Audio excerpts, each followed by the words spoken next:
Hello, and welcome to Online Crafts from the Greene County Public Library. Today, we're going to make a button bracelet like this one.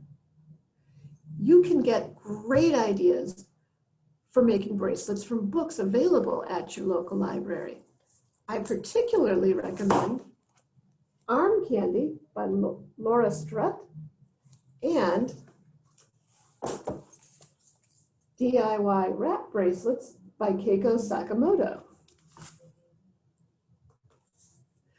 For today's project, you're going to need embroidery floss or cord and buttons, plus a pair of sharp scissors.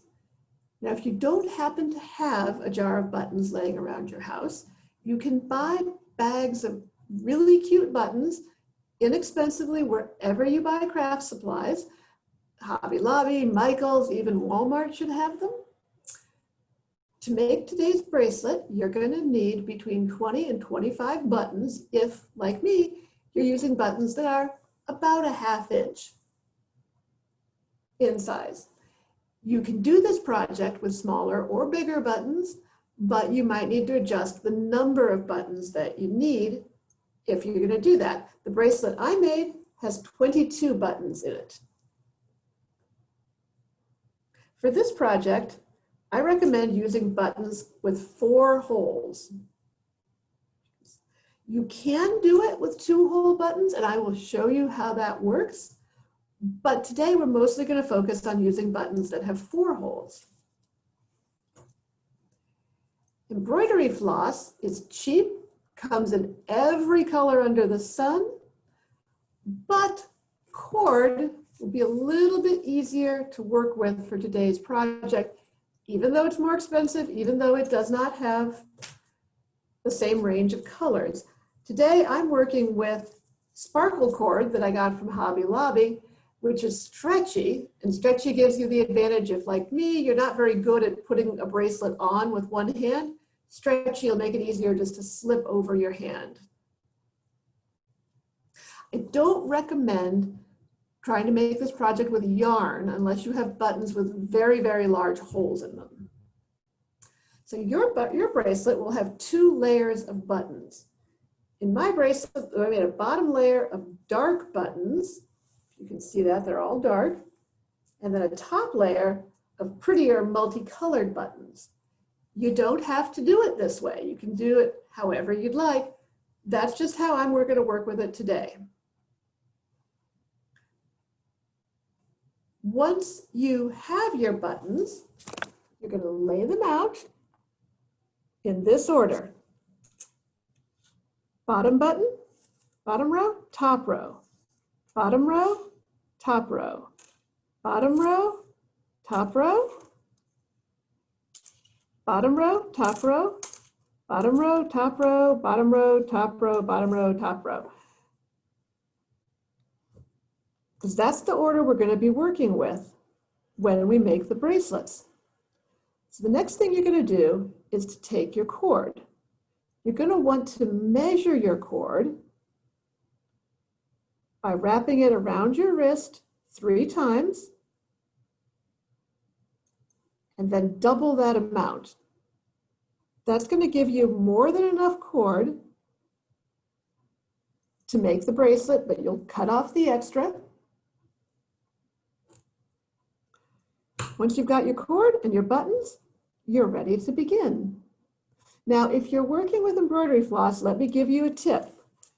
Embroidery floss is made of multiple threads that have a tendency to come apart as you work with them. To prevent this, I recommend either having some water handy, and you can dip your finger in water and then roll it into a point, or you can use a glue stick.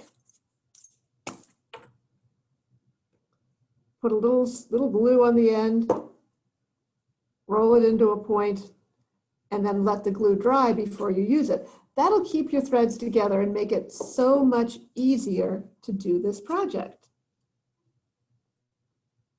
Even some cords, you might find that would be helpful.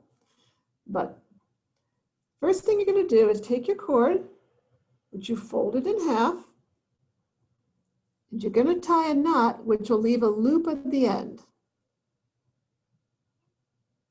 So you tie a knot like that with a loop, and you're going to want your loop to be a little bit bigger than your very last button that you're going to put on. See, like that, because your last button will go through the loop. You can see on mine, last button goes through the loop, and that's what keeps your bracelet together when you're wearing it. So you make your loop, tie your knot, then you take your first button, which is going to be a bottom row button. So in my case, something very dark, not especially colorful.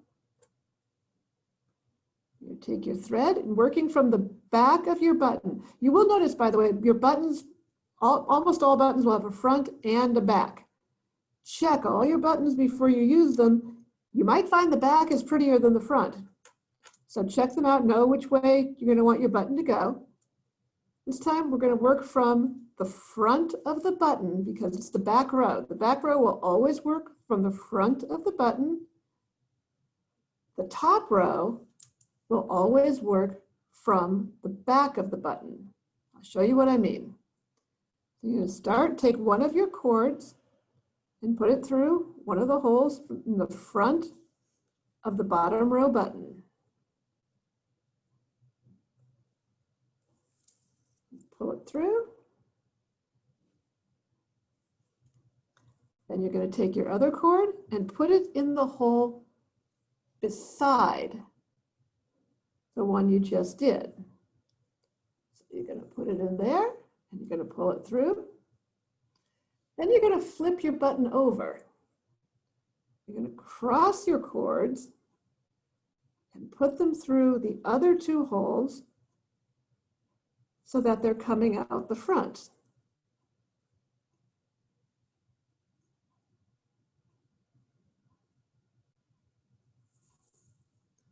So you'll see the cord went in from the front, comes back out from the front. You can see it there. And in the back, it makes a nice little X. Then you're going to take your first top row button. So one of your pretty ones, I'm going to use this pretty blue one. You're going to take the ends of your cord and you're going to go in from the back of the button.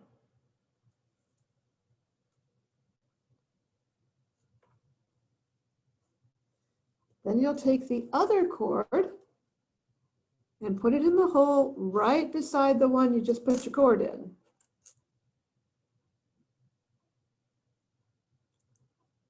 And pull them snug. And just like you did in the top, you're going to cross your cords over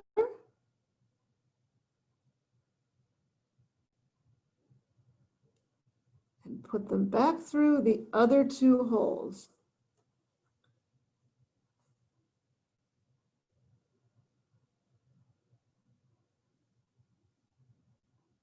So then you're going to have a nice pretty X again.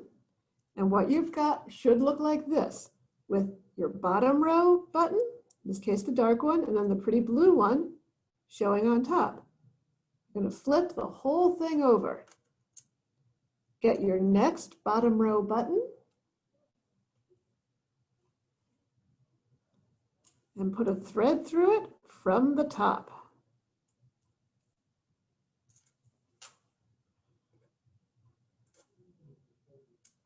Okay, now you'll notice my cords have gotten a little bit twisted. So I'm going to untwist them before I put it through the next hole.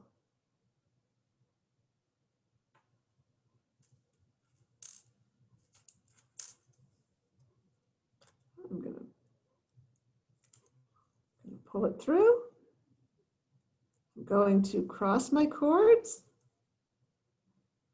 and bring them back out to the front of the button.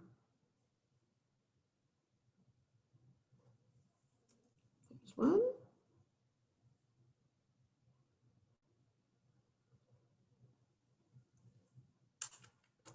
And there's the other one. Flip the whole thing over. This is what it should look like now. So you're going to get your next top row button in this case, a pretty orange one. And working from the back of the button, put the thread through.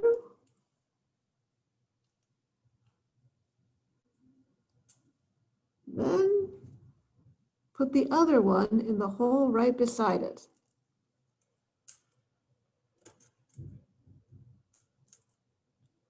Do that, going to cross your threads over and put it back through.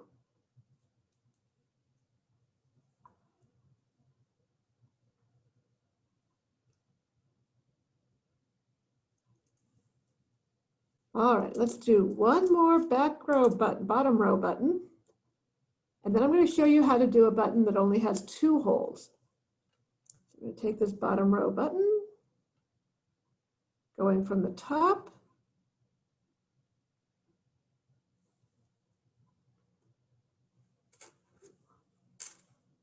Now, if you're working with embroidery floss, you may find that your cords will get tangled a lot, because the first bracelet that I did, the one that I'm wearing, I did make with embroidery floss. My cords were constantly getting tangled. Just relax, get your cords untangled, and keep going.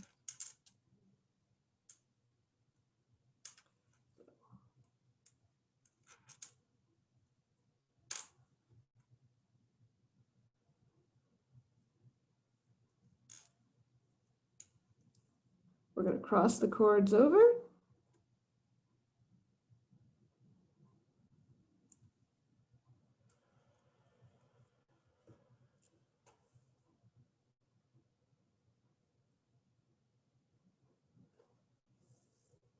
There we go. All right, now our next button we're going to use has only 2 holes. I don't know if you can, how well you can see that. It's only got 2 holes, not 4. So here's how we handle that situation. Take one of your cords, put it through, in this case the back because it's the top button, put it through from the back, pull it through,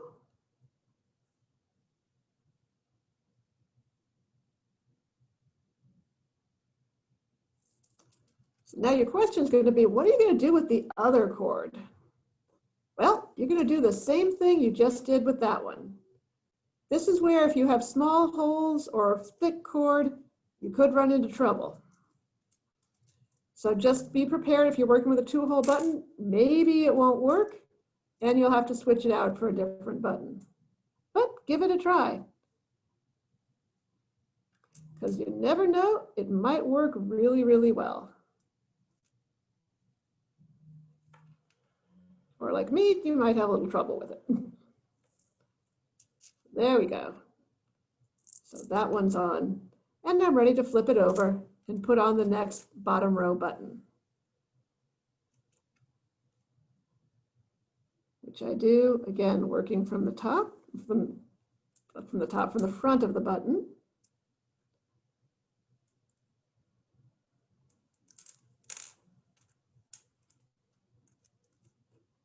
Crossing the cord over.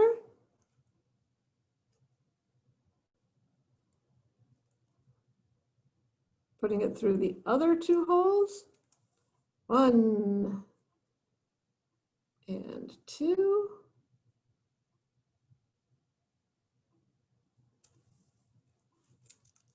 Pulling it through. And that's what it should look like at this point. You just keep going until you've gone through all your buttons. When you get to the end, measure it around your wrist. If it looks like it's too big, you'll want to take some of the buttons off. If it looks like it's too small, grab another couple of buttons, keep going. So you're going to do that until you have used all your buttons. But I'm not going to make you sit here and watch me do all of that. So we're going to put these off to the side. And I have another one that I worked on that's almost finished.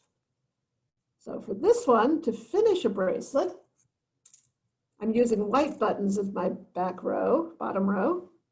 I'm going to take another white button and thread that on.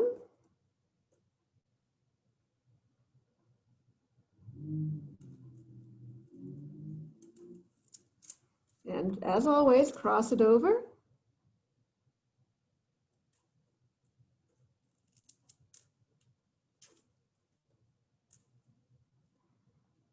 thread it through.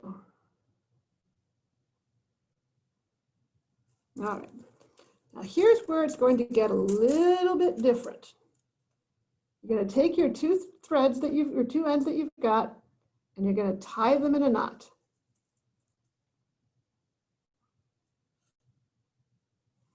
Just tie them in a knot like that.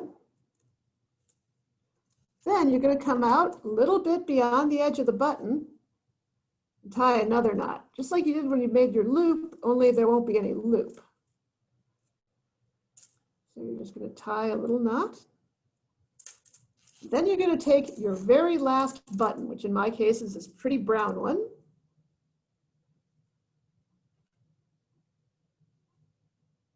Go in through the back, or in through the front, out through the back. Yeah, no, in through the back.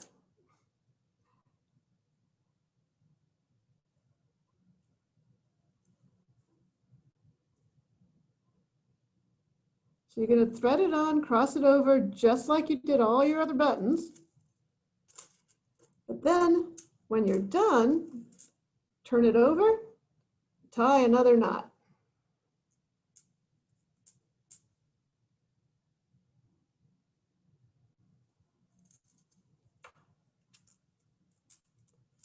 And maybe tie it a couple of extra times just to be on the safe side and make sure it won't undo.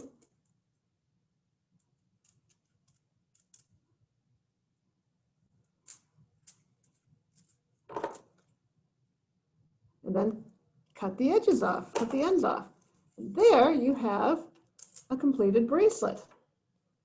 Now, because I use stretch cord, I'm just going to put the button through the loop,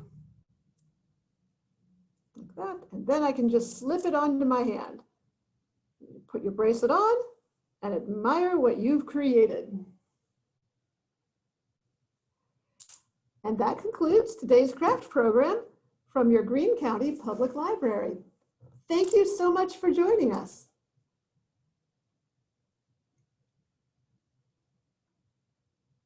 Goodbye.